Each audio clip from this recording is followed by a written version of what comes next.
This is a look at the, kind of the bottom of the market compared to where we are right now, and just San Francisco Bay Area, which is actually doing very, very, very well, and as I mentioned, the strongest in the state at this point. The bottom in terms of the median was just a little bit shy of 400,000 in February of '09. Today the median is 592,000, so it's up almost 50%.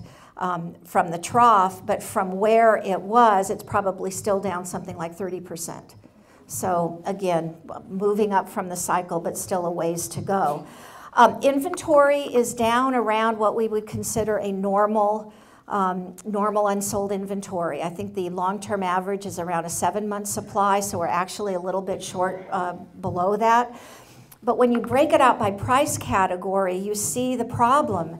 At the upper end of the market, with properties priced over $1 million, which I know some of you are familiar with, you've got maybe almost a year's supply of homes on the market, 11.3. Down at the low end, below 300,000, you've got maybe a 4-month supply on the market. This is a very easy statistic for you to calculate for your farm or neighborhood. It's just a ratio of listings to sales and identify a price category. And if you do it for a year ago versus today, or 6 months ago versus today, it really gives your clients a feel for the dynamic in the market that's really relevant to them.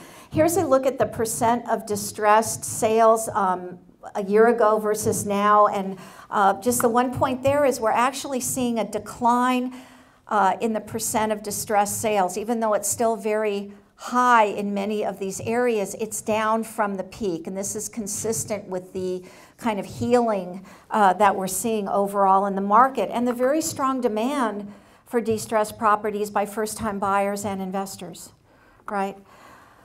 And then this is a look at the REO versus short sale. Now, what we're hearing anecdotally and seeing in the MLS data is more short sales are closing, and they're closing faster. Has anyone had that experience in the audience? No. Good to know.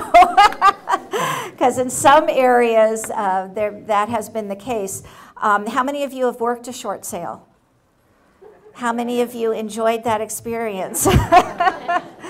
Tough, really, really tough. And I will just tell you that CAR and NAR get it. NAR's been meeting with all of the major lenders, Fannie, Freddie. CAR's been doing the same thing, although unfortunately we don't have the headquarters of any of the big 5 located in California anymore. But again, I think it goes back to maybe that trust and confidence issue we talked about earlier.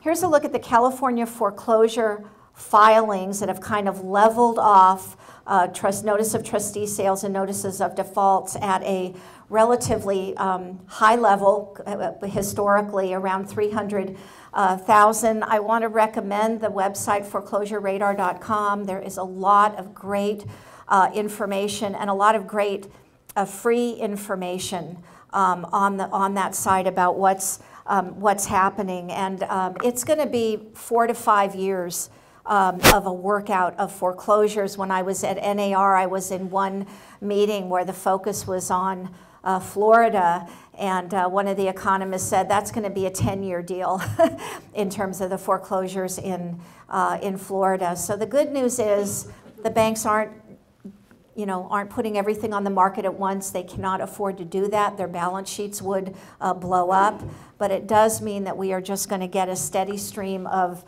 relatively steady stream of distressed properties. One of the things that we've noticed over the last couple of weeks, and again, this is a chart from the foreclosure website, and I'll just tell you what it shows.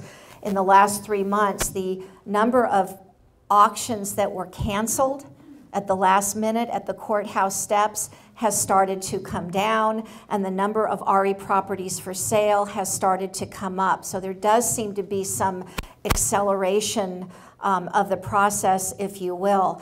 A lot of talk over the last couple of weeks, the impact of the Bank of America moratorium, and it really appears to be pretty much a non-event. We're not seeing, they're still, filing against people. They're still getting the foreclosures started, and we're just not seeing in the data a big impact yet at all. So stay tuned, and we're looking at that.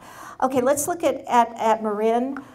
Through September of this year, year to date, sales in Marin are actually up about 21% compared to the same period a year ago. So you're looking at Marin that's, just to generalize, although there's a lot of diversity within Marin, much higher end area, so it didn't go down early, like the distressed property, so it didn't come back up early. And actually we're seeing in September there were 149 units that closed escrow in the county. This is just a look kind of at the historical ebb and flow of sales going back to 1989, and you can see in 2009 an increase of about 6.1%. The median home price in Marin is just a little bit shy of $800,000. So that's not bad, but you see it was up over $1 million consistently during the peak, a big drop off, and then really kind of a plateau, if you will. Although to the point I just made, localize your statistics in your conversations with your clients. Here's data from DataQuick. So this is the County Recorder's Office data. It's available on our website, on the DataQuick website. And again, if you want to kind of focus in on a city, it's useful to kind of compare and contrast where things are. But again, a lot of diversity within neighborhoods.